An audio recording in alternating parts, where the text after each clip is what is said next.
Power thrives in silence and shadow, where a single presence can ignite a room with unspoken tension. He is a black man whose name is whispered behind closed doors, and whose every move is met with invisible barriers designed to erase him. Denied space, credit, and respect, he becomes the ghost haunting the halls of corporate power, ignored yet impossible to overlook. But beneath the surface of deliberate exclusion, a storm is building, one that will overturn the very foundations of privilege and force a reckoning no one saw coming. This is a tale of relentless resilience against systemic discrimination, a quiet fury poised to ignite. If you're ready to unravel the truth beneath the silence, hit like, subscribe, and tell us where you're watching from. What do you think stirs in the shadows before the fall? The elevator opened on the 47th floor of Whitestone Capital's Manhattan Tower with a sterile chime, the polished silver doors parting to reveal pristine marble floors, and a hallway wrapped in glass and frosted chrome. Xavier Mercer stepped out dressed in a precisely tailored charcoal wool suit, the kind that whispered authority without asking for it. His stride was controlled, unhurried, his leather shoes tapping evenly against the polished stone.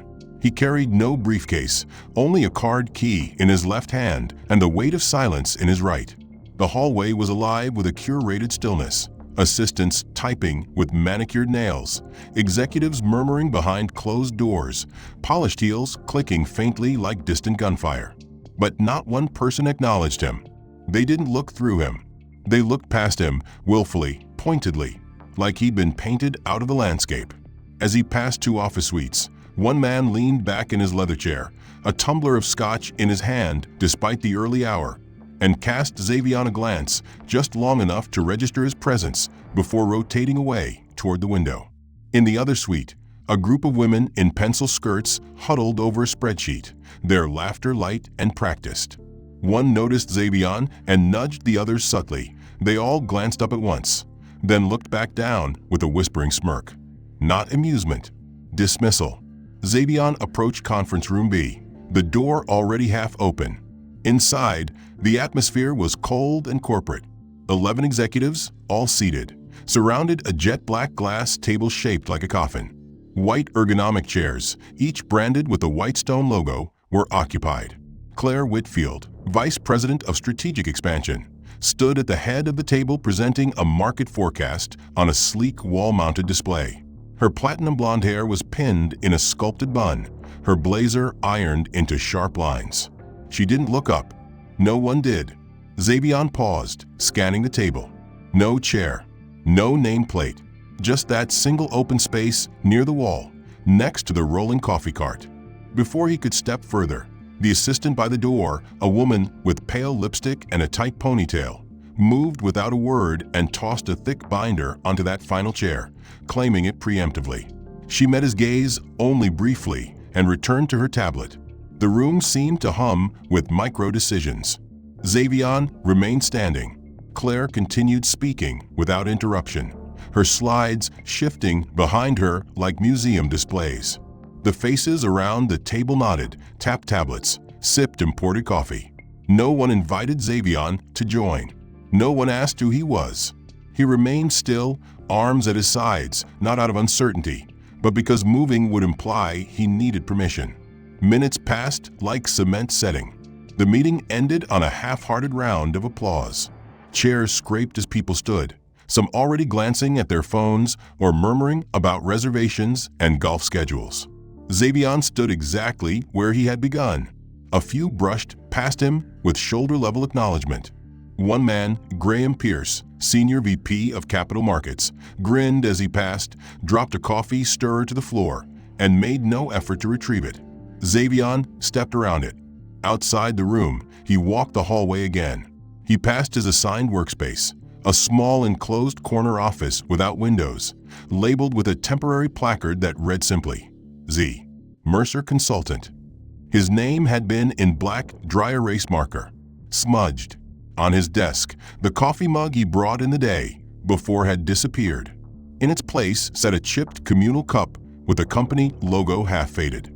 On the corkboard above his desk, someone had pinned a flyer for the Diversity Task Force kickoff brunch. Someone had circled the word diversity in red ink. Xavion stared at it for a full 3 seconds, then sat down. He opened his laptop. Notifications popped up, calendar invites he hadn't received before, meetings he'd been excluded from now miraculously appearing. Xavion knew better. Once inside, he bypassed the elevator crowd and took the stairs. He needed the silence.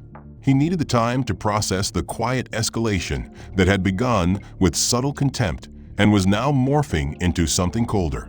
Upstairs, his office remained unaltered, still temporary, still in the blind corner of the floor where no natural light reached. But now, a small paper sign was taped beside the door with his name misspelled: Xavier Merson. Whether intentional or carelessness born of disregard, the effect was the same. Xavion peeled it off without a word and stepped inside. Later that day, an email circulated regarding the executive team luncheon, a catered event held quarterly to honor key contributors. Xavion had submitted his RSVP days before. When he arrived at the lounge, the atmosphere was bright and curated, filled with the sound of muted jazz and clinking utensils. Waitstaff in navy vests delivered plated entrees to each attendee with practiced ease. Xavion found his place card near the corner of the last table. His name was spelled correctly this time, but his seat was missing a napkin, water glass, and cutlery. He waited 5 minutes before a waiter noticed and retrieved a mismatched set from the back. The meal arrived 20 minutes late, lukewarm salmon with a sticky glaze, visibly different from the others. Tucked under the edge of his plate was a note scribbled in pencil, extra if needed. No one else had a note. Across the table, Graham Pierce smirked again, chewing noisily and glancing toward Xavion with the lazy satisfaction of someone watching a dog denied scraps.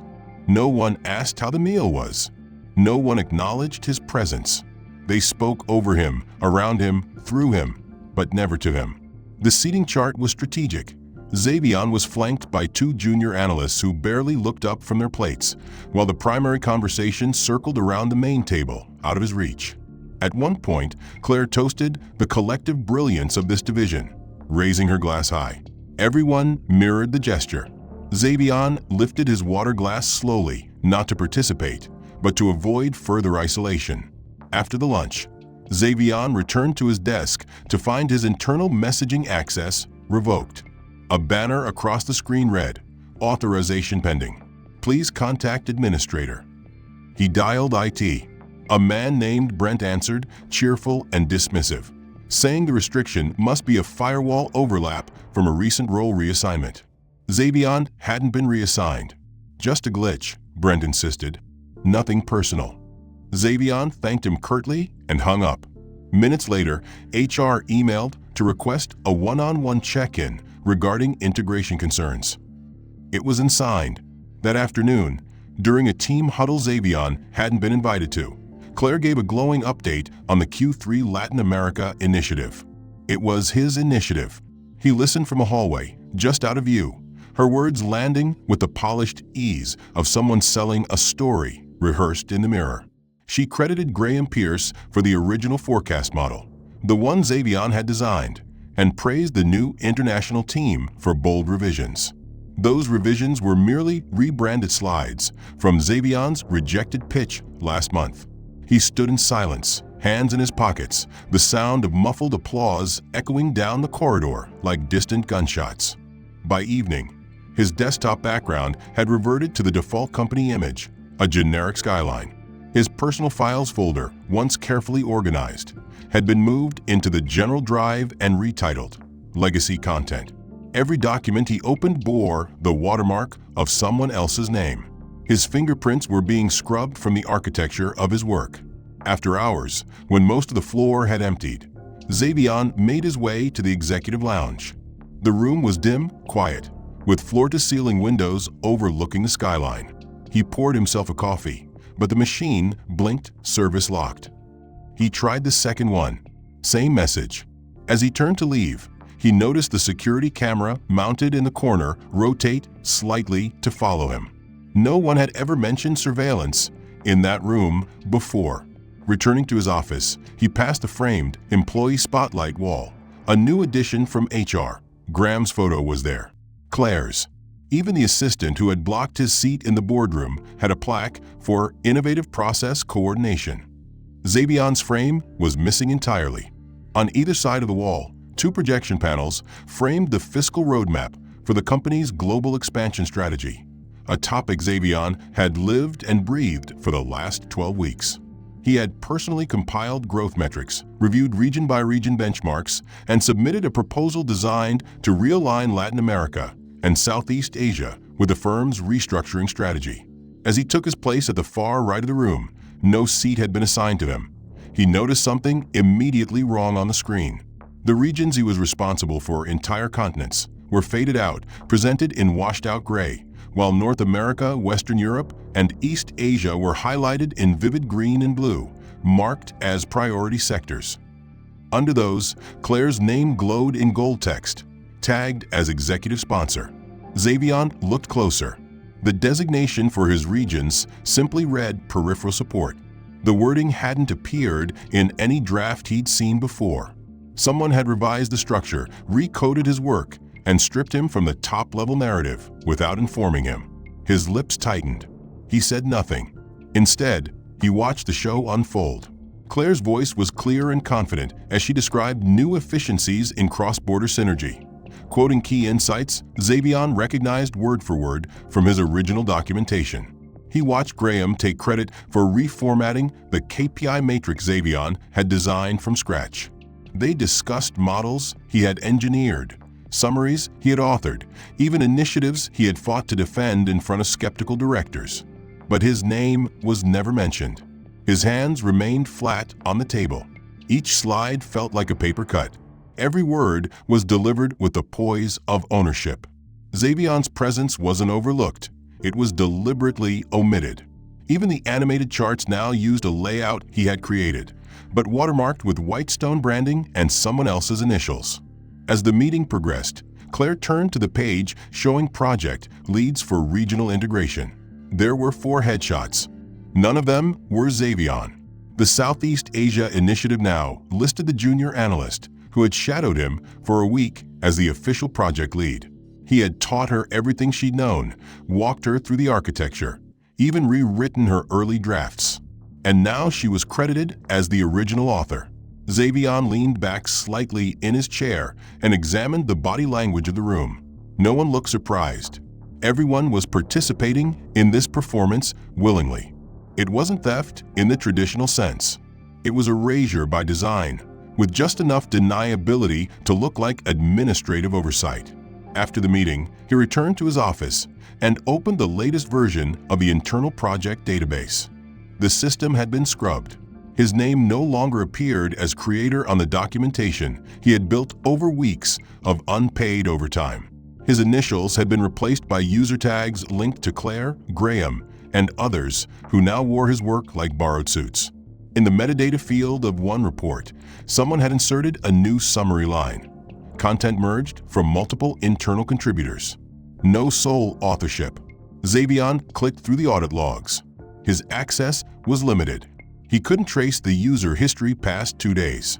His own entries had been overwritten. He stared at the screen for a long moment, jaw set, and slowly closed the laptop. That afternoon, Claire hosted a recognition pulse, a brief standing event near the lobby designed to publicly thank contributors. Employees gathered in small clusters, sipping flavored sparkling water and clapping dutifully as names were called. Graham received credit for visionary restructuring in emerging markets. The junior analyst was praised for independent leadership on expansion models. Claire presented each of them with branded Montblanc pens in slim black boxes. Xavion stood near the back, partially behind a column, unseen but watching. He knew the data they celebrated. He had built its foundation. Now, those buildings bore someone else's name on every floor. After the event, he slipped into the restroom to wash his hands. The sink was motion-activated, but the sensor didn't register him. He moved his hands again. Nothing. At the far end, another sink turned on for a man who had walked in seconds after him. The man glanced at Xavion, hesitated, then moved to another basin without a word. Even the building seemed to ignore him. That evening, As he prepared to leave, he passed by the break room bulletin board. A printout of the quarterly top contributors was pinned to the wall, bordered by gold ribbon. His name was not on the list. At the bottom, in small text, a footnote read, "Additional contributors not listed due to formatting constraints." Xavion stared at the line until the letters blurred. He left the office without a sound, taking the stairs instead of the elevator. Xavion sat alone near the back, flipping through printouts of the revised Southeast Asia logistics model, the one now carrying another name, but still bearing the signature of his analytical style. His headphones were in, but no music played. He simply wanted to create distance, even if only symbolically. When they arrived at the plant, the group was greeted by a small film crew hired to document the visit. Claire greeted the camera with polished charm, her voice carefully modulated as she recited mission statements like gospel. Each executive was handed a navy blue Whitestone branded hard hat and escorted toward the assembly floor. Xavion moved quietly with the group, observing everything: the machinery, the flow, the workers moving in rhythm. It was his first time on site, despite having authored several of the supply chain efficiency proposals used by the plant's current manager. He stayed to the side, out of the camera's line of sight, not by choice, but because every time the camera pivoted toward his direction, someone inadvertently stepped in front of him. During a moment between takes, the team gathered for a photo in front of a new robotics installation. Claire took center. Graham stood just behind her with his arm casually draped around another VP's shoulder. Xavion approached from the far end, one foot onto the taped X that marked the edge of the frame. Before he could settle into position, a senior operations manager, someone he didn't know by name, walked up with a clipboard and an apologetic shrug. He gently placed a hand on Xavion's shoulder and said the photo was reserved for primary leadership only. The phrase hit with surgical precision. Xavion nodded once, stepped back, and watched the shutter click. The rest of the group didn't flinch. No one looked back at him. After the photo op, they moved deeper into the facility for breakout discussions.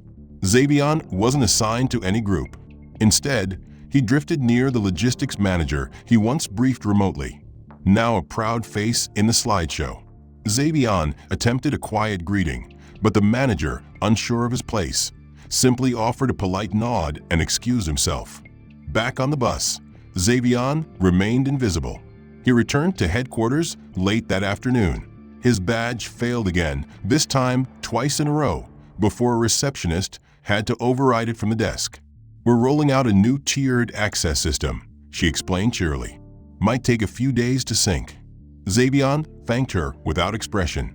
He knew better than to believe in technical delays at this point. Later that evening, he prepared to lead a virtual cross-division strategy session, one of the last meetings where he still officially held leadership status.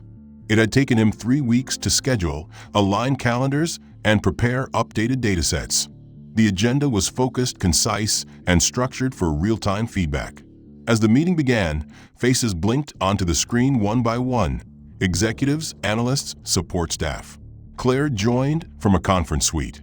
Graham dialed in from home. Xavion greeted the team, his voice even, measured, professional. As he began reviewing the first slide, he noticed a delay in responses. Several attendees were frowning. A few tapped their headsets. Then, one message popped up in the group chat: "Can't hear, audio distortion from host." Xavion checked his mic settings. Everything showed normal. He switched to backup audio. The problem persisted.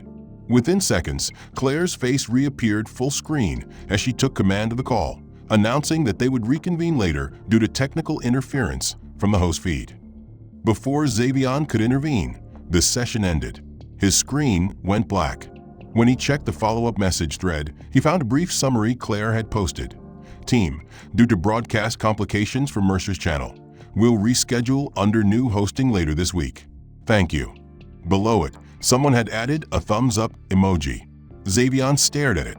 It was not the audio. It was not interference. It was extraction. Quiet, clean, and done without blood. He closed his laptop and walked to the hallway, where framed prints of the company's founders hung in a backlit row. his reflection caught between the glass panes, tall, expressionless, diminished. Not only was his image absent, it now seemed incompatible with the company's optics. In the break room, someone had changed the rotating background on the digital display from a collage of employee events to a minimalist quote, "Leaders shine by being seen." Xavier watched it loop once, then again and again, until the words lost their meaning. In the days that followed, his invites to interdepartmental syncs stopped arriving. His name was no longer on the email group for executive memos. Announcements went out without his knowledge. His team was quietly reassigned. The new reporting structure showed them dotted under Claire's expanded responsibilities. HR never notified him. No one needed to. Xavier had gone from strategist to redundancy without a conversation. The performance metrics he had optimized were still in use. The procedures he had authored were still implemented. The machine kept moving, only now with him outside the frame. Unseen, unspoken, unnecessary. Late one evening, while walking to his car in the underground lot, he passed by 3 junior associates discussing an upcoming leadership offsite. It simply read, "Office relocation effective immediately. Report to Field Division Annex, 6C." There was no greeting, no explanation, no contact person listed. He scrolled down and saw that his prior office assignments had been removed from the directory entirely. Not marked as moved, but erased. When he approached the 47th floor receptionist to inquire, the woman barely looked up, only stating that logistics were finalized by facilities and that he'd need to pick up his new badge from security at the rear dock entrance. Rear dock entrance. Words that rang like a sentence rather than a direction. Xavier didn't argue. He took the elevator down in silence, walked past the gleaming front lobby, and exited onto the side street that wrapped around the older portion of the corporate complex. The loading area behind the building reeked faintly of rust and diesel, lined with industrial crates, scattered trash, and faded paint. A temporary sign, printed on cheap paper and taped to a dented steel door, read, "Annex 6C Temporary Offices." He knocked once, then pushed it open. The fluorescent lights inside flickered as if unsure whether they should turn on. The air smelled of mold and neglect. The floor was linoleum, scratched and yellowing. In the center of the room sat a single desk, old metal, missing paint in patches, with a cracked plastic chair shoved beside it. On top of the desk was a box labeled Z Mercer archive material, but when Xavier opened it, he found only a frayed Ethernet cable, a stack of outdated brochures from a 5-year-old marketing campaign, and a dented office phone with no cord. No monitor, no keyboard, no staff, no heat, just silence and peeling walls. There was no internet, no landline, no nameplate, only a single overhead fixture buzzing intermittently, like an insect trapped in a jar. Xavier sat down. The chair creaked beneath him. He stared at the far wall, its paint blistered from moisture, and felt an emotion deeper than anger begin to take root.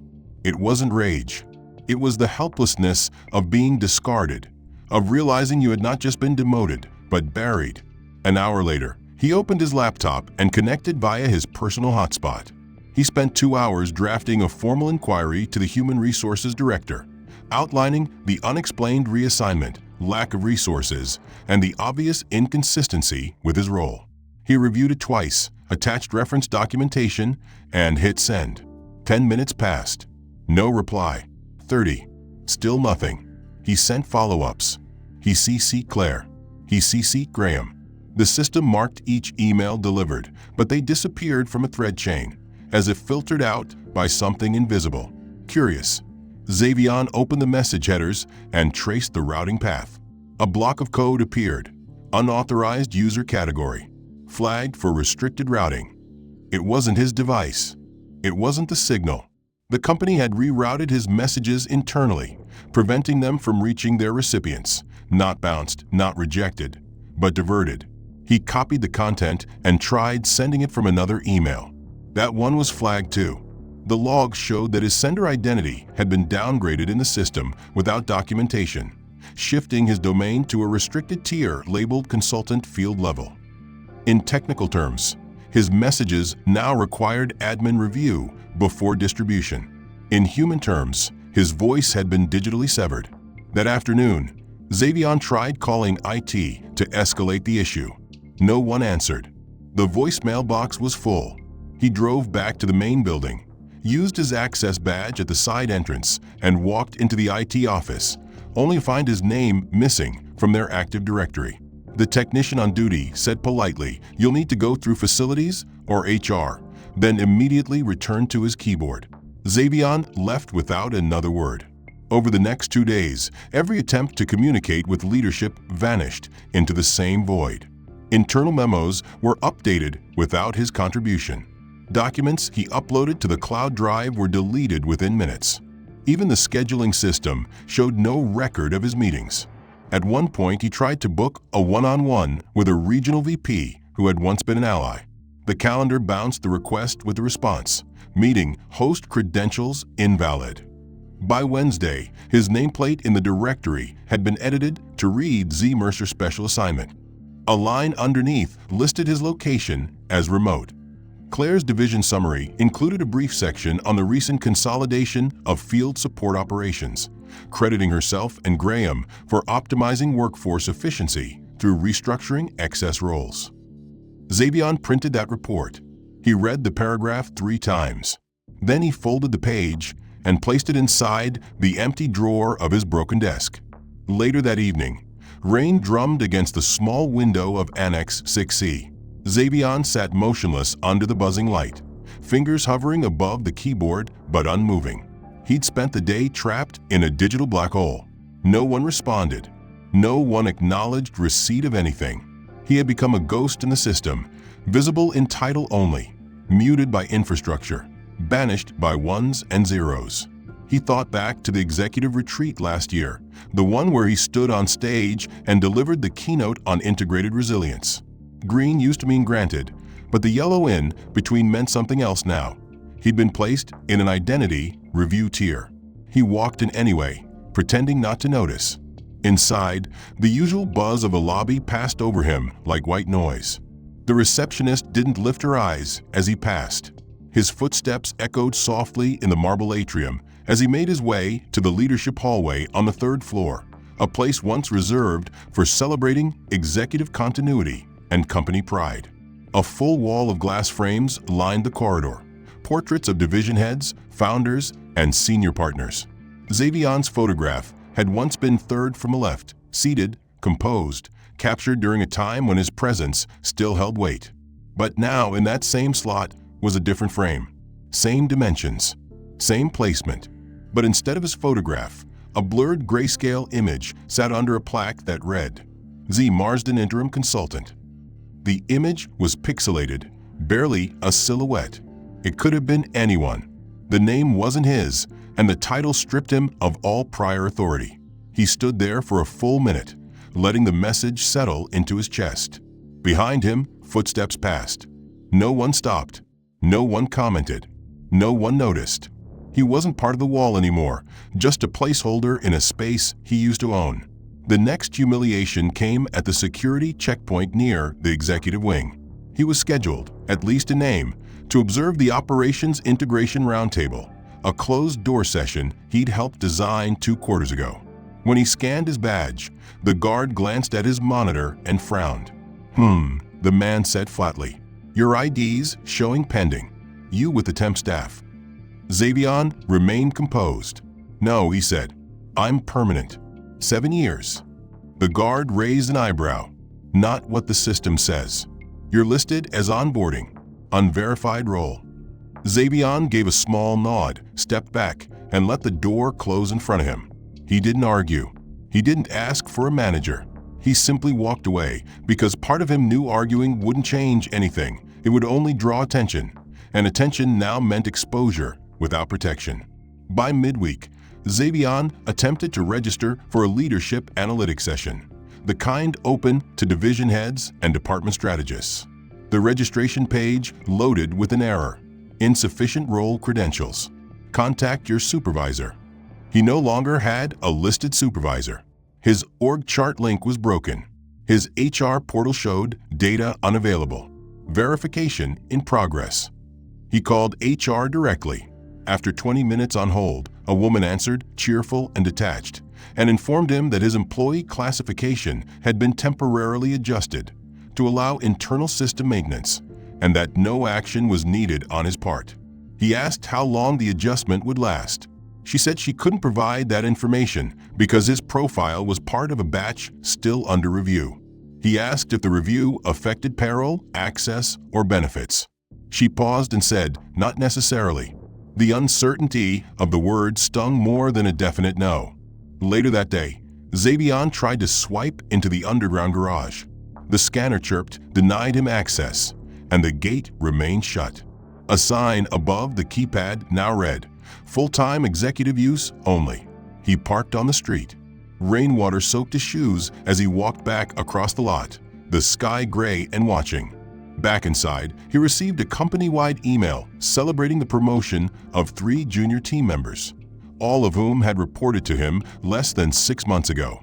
Each profile included a headshot, glowing achievements, and a brief quote about mentorship and growth. One quote read, "I was lucky to learn from strong examples within the company." There was no mention of Xavion. That afternoon, he stopped by the employee cafeteria. His badge no longer qualified him for the executive meal plan. The cashier told him he'd need to pay full price unless he had a meal voucher. He didn't. The cashier shrugged and offered a small smile, not unkind, but clearly practiced. Xavion paid, took the tray, and sat at a table near the back. No one joined him. Conversations around him flowed in the same rhythm as always. Analyst chatter, budget debates, logistics speculation. But none of it touched him. He might as well have been invisible. When he returned to his desk, the last indignity of the day waited. His chair had been replaced. The one remaining was lower than his desk, the lever broken, the backrest slanted. A passive-aggressive gesture disguised as resource management. He sat anyway. The screensaver on his monitor had reset to default. His files had been archived. His email inbox was empty except for one notification from facilities. Please confirm whether Office Annex 6C is still in use. If inactive for more than 14 business days, contents will be repurposed.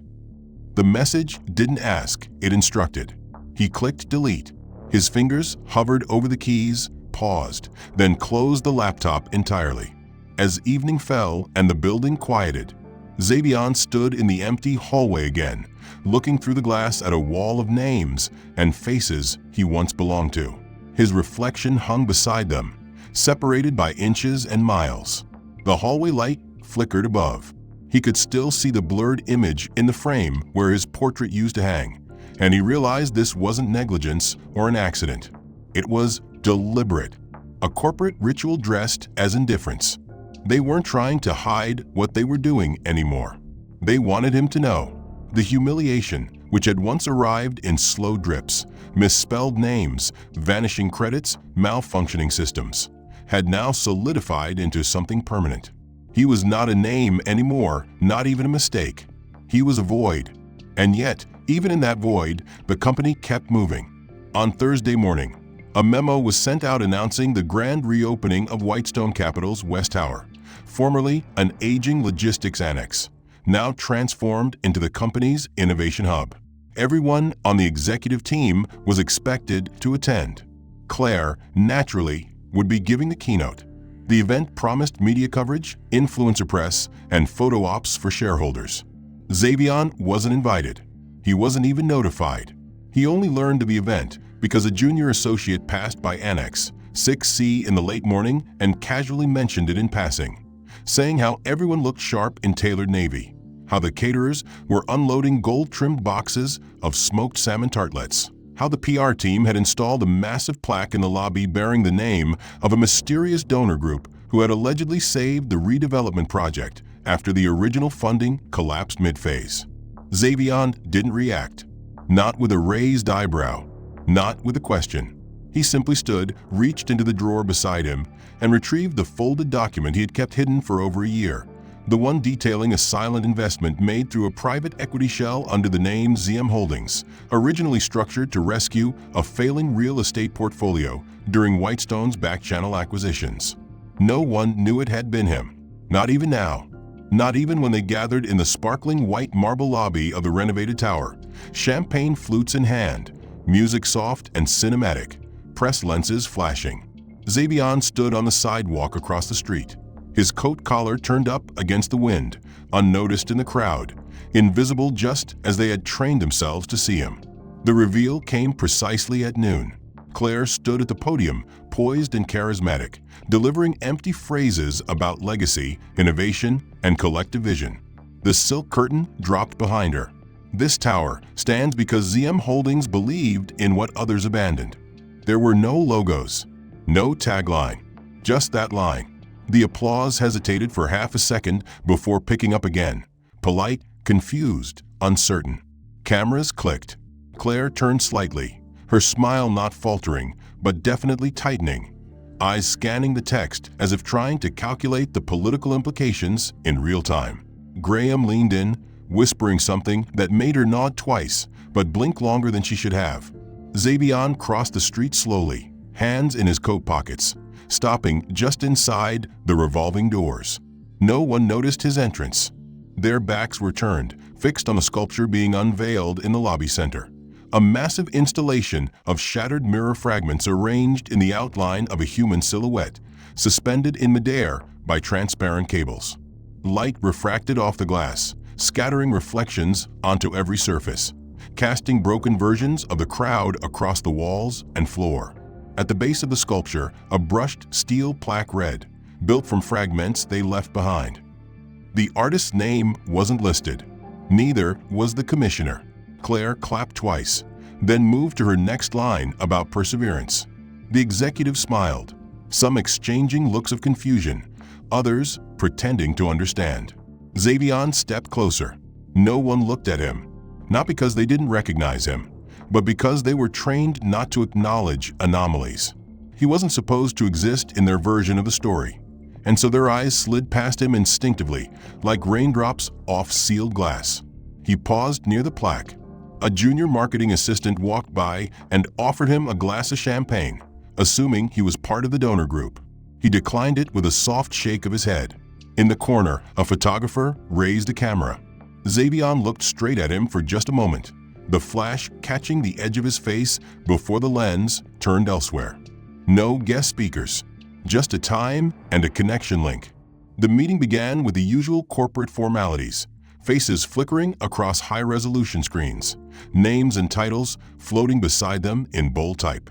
Then, without warning, the presentation shifted. The corporate colors of Whitestone Capital faded into a stark black background. A map of the world appeared, dotted with small glowing pins, 37 in total, each blinking red with an ominous rhythm. The title flashed across the screen, Phase 2 Mercer Consolidation.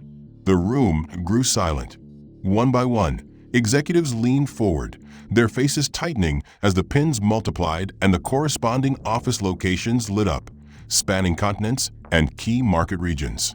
An accompanying chart detailed a timeline of expected restructuring, dates set within weeks, teams to be merged or dissolved, assets to be liquidated or reallocated. These divisions matched the territory Xavion had once overseen, the very same that had been quietly rebranded or reassigned during his invisible contribution stage. The irony was brutal. The offices that had undermined or ignored him were now flagged for closure, restructuring, or absorption into new entities bearing his name. In the muted background, a cold voice narrated the logistics with clinical detachment, but the message was clear. A sweeping reclamation was underway. Shareholders exchanged glances, some confused, others clearly surprised. Claire and Graham sat stiffly in their own homes, eyes flicking to the screen, calculating risk and opportunity. No one knew who had ordered this phase of consolidation. No official announcement would be made for another week, but the data had leaked now. Xavion had placed the pins himself, orchestrated the moves through shadow channels and silent agreements. His control had returned, unseen but absolute. Meanwhile, back at the corporate headquarters, the leadership hallway underwent a subtle but striking transformation overnight. The grand oil portraits that lined the corridor, the painted visages of Whitestone's successive CEOs and board chairs, were quietly removed under the cover of darkness. Employees arriving that morning found the wall bare save for a single new installation, a charcoal drawing larger than life, framed in black oak. The image was stark and haunting. It depicted a solitary figure seated in shadow, indistinct but unmistakably Xavion. Behind him, a pack of wolves in tailored suits, silhouetted and snarling, hovered close, representing the executives who had once surrounded him. The charcoal strokes were raw and unyielding, capturing not just a man, but a narrative of survival and power reclaimed.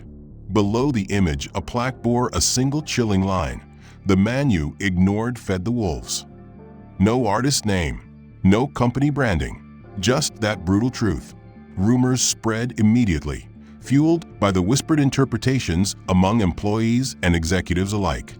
Some considered it a statement of reconciliation, others a stark warning.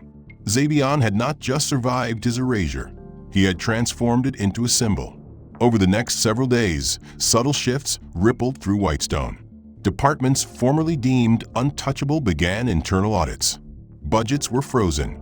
Key personnel received notices to review their roles. Claire's influence waned quietly, her email responses becoming delayed and curt. Graham's calendar saw fewer high-level meetings. Meanwhile, the divisions marked on the map moved swiftly into transition, led by a newly formed task force mysteriously nicknamed the Mercers, which operated with autonomy and discretion. Xavion remained physically absent but strategically omnipresent.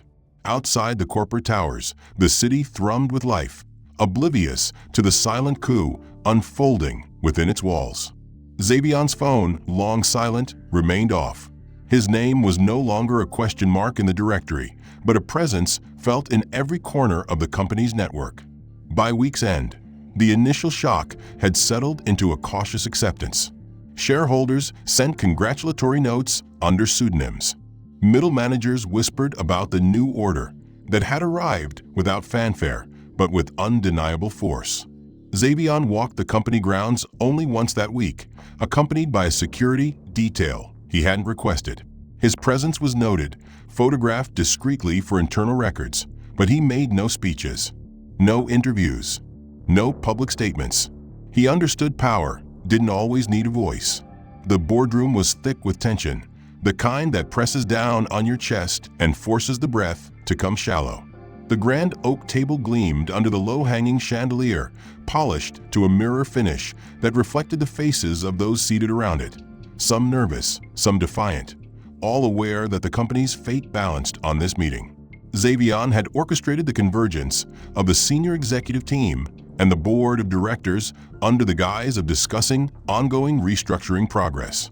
However, the real agenda was veiled, known only to him and a handful of trusted insiders operating within the newly established Mercer Task Force. As the CEO of Whitestone Capital, albeit unseen by many until recently, Xavion sat at the head of the table, his demeanor calm, eyes scanning the room with a measured precision. The meeting was underway when, without warning, the lights flickered once, twice, and then plunged the room into complete darkness. Gasps echoed softly, papers rustled, phones illuminated faces with ghostly glows. A hum of whispered questions and shifting chairs filled the void. Then, after 30 seconds, the lights returned abruptly, bright and accusing. The boardroom was transformed. 5 chairs that had been occupied moments before now sat empty, the leather seats undisturbed, yet impossibly void of their former occupants. On each vacant seat rested a thick black envelope, sealed with red wax stamped with an emblem of the company crest, but overlaid with a crimson slash, a mark unmistakably signaling censure and finality. The inscription on each envelope was chilling in its simplicity. "You are relieved." Officially, silently, murmurs rippled through the room. The remaining executives looked around, eyes wide with disbelief. Claire Whitfield, seated closest to Xavion's right, paled visibly, her gaze locked onto the envelope on the chair that had belonged to Graham Pierce. the former senior VP, had been one of the most vocal detractors to Xavion's silent rise and restructuring efforts. Now he was gone. Across the table, the atmosphere was tense, yet a silent understanding settled. A reckoning had arrived, and it was indisputable. Without further ceremony, Xavion opened the meeting anew, this time outlining the ethical violations uncovered during the internal audit, an audit his task force had led in secret. Evidence of discriminatory practices, misuse of corporate funds, and obstruction of whistleblower investigations were detailed with unflinching clarity. The board was left no choice but to endorse the immediate removal of implicated executives, a decision met with quiet nods and the weight of inevitability. Later that afternoon, a technical glitch within the company's internal HR portal exposed salary data for multiple departments across the entire organization. What should have been a protected resource became public knowledge overnight. Employees accessed the information, murmuring in break rooms and virtual forums. Among the data, Claire Whitfield's profile stood out. Where her official title once read Vice President of Strategic Expansion, it now stated plainly, retired pending tribunal ethics violation, our 4.9 discriminatory culture. The sudden update sent shockwaves through the corporate community. Social media feeds buzzed with speculation. Industry insiders began questioning the integrity of Whitestone's leadership and the deep-seated issues that Xavion had painstakingly uncovered and was now systematically dismantling. The grand ballroom of Whitestone Capital's headquarters was transformed that evening into a cathedral of power and reckoning.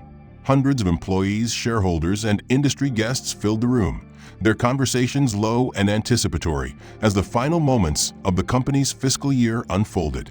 Crystal chandeliers cast prisms across polished marble floors, and a massive digital screen loomed at the far end of the stage, flickering softly between company logos and financial highlights. Yet, as the clock ticked toward the appointed hour, all eyes gradually shifted from the peripheral chatter toward the heart of the room, a single glass pedestal spotlighted in the center. Encased within was a black wooden box, familiar yet enigmatic, its polished surface gleaming under the intense lighting. Slowly, a hush descended.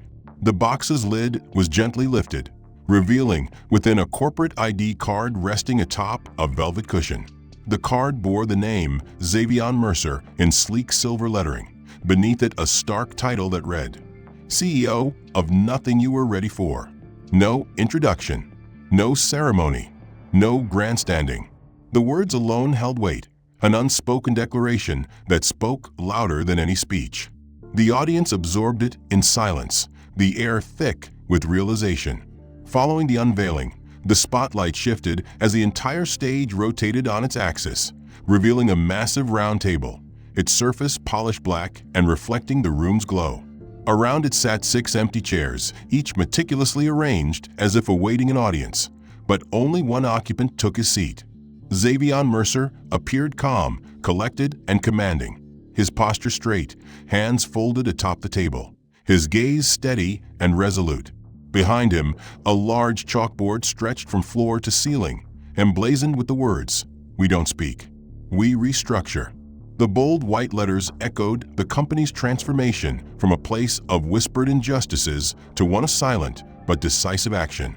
No cheers rose from the crowd. No applause followed. The silence was deep and sustained, the weight of a journey complete. It was not a celebration. It was an acknowledgement. The guests felt it too, a sense that something monumental had shifted beneath their feet, a reckoning born not of chaos, but of precision and purpose. Throughout the night, Xavion said little. He accepted congratulations quietly, shaking hands with those who approached with genuine respect. His presence was a paradox, simultaneously familiar and enigmatic, the embodiment of both erasure and resurgence. In private moments, he reflected on the years spent navigating a labyrinth of indifference and discrimination. The slow dismantling of his career, the calculated attempts to erase him, the cold silences and empty chairs. Those moments were now framed as prologue, the necessary darkness before dawn. He had rebuilt not just himself, but the entire structure around him. redesigning a company culture where justice was embedded in every decision and no one's presence could be so easily dismissed. The closing remarks of the evening were delivered by Xavier himself, his voice calm but carrying undeniable authority.